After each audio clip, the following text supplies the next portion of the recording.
నమస్కారం NSTV news కి స్వాగతం. నా పేరు సంధ్య. ముందుగా వార్తల్లోని ముఖ్యాంశాలు. ఎమ్మెల్యేను సన్మానించిన బాసర ఆలయ పూజారులు, గ్రామస్తులు.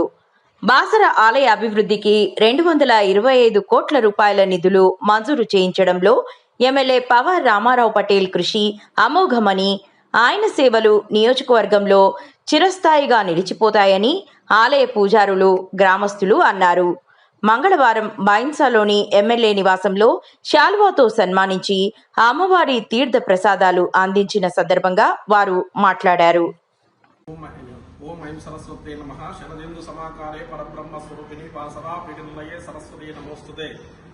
శ్రీ జ్ఞాన సరస్వతి క్షేత్రం యొక్క అభివృద్ధిలో భాగంగా నిన్న ముఖ్యమంత్రి పర్యటనలో భాగంగా చాలా పెద్ద ఎత్తున వచ్చి అక్కడ ముఖ్యమంత్రి స్వయంగా వచ్చి తమ స్వహస్తాలతో భూమి పూజ చేయడం జరిగింది. దానికి ముఖ్య కారణం మన ఎమ్మెల్యే గారు.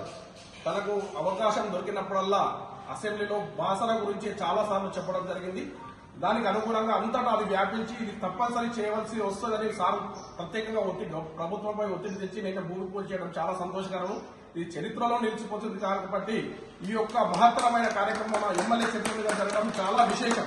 ఎందుకంటే తన కష్టం ఎంత చేసిందో అందరికీ తెలుసు. ఇక్కడ ఈ ప్రజలకు మన మొదలు నియోజకవర్గానికి మన ఎమ్మెల్యే గారు రావడం మనం చాలా అదృష్టంగా భావిస్తున్నాం. ఎందుకంటే ఇలాంటి ఎమ్మెల్యే గారు ఇప్పటి వరకు మనకు ఎవరు రాలేదు, ఇంత కష్టపడలేదు. వారికి సంపూర్ణమైన అమ్మవారి ఆశీస్సులు కలిగిస్తున్నాము.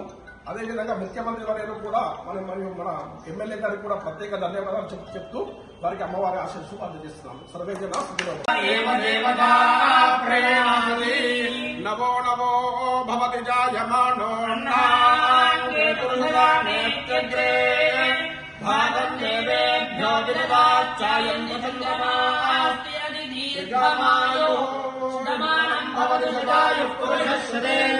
ఆయుష్ేంద్రియే ప్రతిష్టతే. గుణాత్మికా స్వరూపిణీ శ్రీ జ్ఞాన సరస్వతీ దేవ్యాః పరిపూర్ణానుగ్రహ కృపాకటాక్ష సిద్ధిరస్తు. తథాస్తు. మనోవాంఛా ఫలసిద్ధిరస్తు.